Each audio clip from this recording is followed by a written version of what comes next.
Hyderabad financial డిస్ట్రిక్ట్లోని American కాన్సులేట్కి వెళ్లే ప్రధాన రహదారికి డొనాల్డ్ ట్రంప్ అవెన్యూగా పేరు పెట్టాలని తెలంగాణ ప్రభుత్వం నిర్ణయించింది. జూన్ 23న సీఎం రేవంత్ రెడ్డి అమెరికా రాయబారి సెర్గియో గోర్ సమక్షంలో ఈ రహదారిని ప్రారంభించినారు. ఈ నిర్ణయం గ్లోబల్ పెట్టుబడులు, హైదరాబాద్ అంతర్జాతీయ గుర్తింపు, రాజకీయ చర్చలకు కేంద్రంగా మారింది.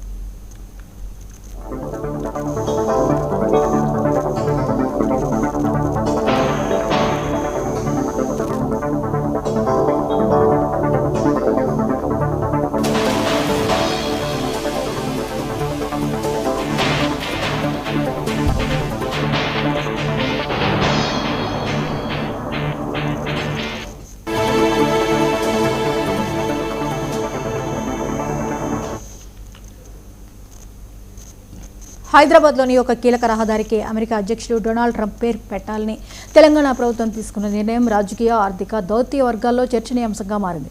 రాష్ట్ర రాజధానిలోని ఐటీ, వ్యాపార కార్యకలాపాలకు కేంద్ర బిందువుగా ఉన్న ఫైనాన్షియల్ డిస్ట్రిక్ట్ ప్రాంతంలో అమెరికన్ కాన్సులేట్ కార్యాలయానికి వెళ్లే ప్రధాన రహదారికి డొనాల్డ్ ట్రంప్ అవెన్యూ అనే పేరును అధికారికంగా ఖరారు చేయనున్నట్లు సమాచారం.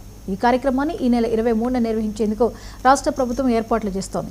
సీఎం రేవంత్ రెడ్డి ఈ రహదారిని అధికారికంగా ప్రారంభించనుండగా భారతదేశంలోని అమెరికా రాయబారి సెర్గియో గోర్ ప్రత్యేక అతిథిగా హాజరు కానున్నారు. హైదరాబాద్, అమెరికా మధ్య పెరుగుతున్న సంబంధాలకు ప్రతీకగా ఈ నిర్ణయం తీసుకున్నట్లు ప్రభుత్వ వర్గాలు చెబుతున్నాయి.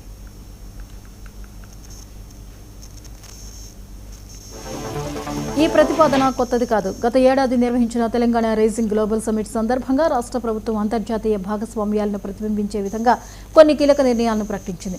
వాటిలో భాగంగానే ఇప్పుడు అమెరికన్ కాన్సులేట్కు వెళ్లే రహదారికి డొనాల్డ్ ట్రంప్ పేరు పెట్టే ప్రక్రియను అమలు చేస్తున్నట్లు తెలుస్తోంది. ప్రపంచ పెట్టుబడిదారులకు హైదరాబాద్ను మరింత ఆకర్షణీయ గమ్యస్థానంగా చూపించడమే దీని వెనుక ప్రధాన ఉద్దేశమని అధికారులు వివరిస్తున్నారు.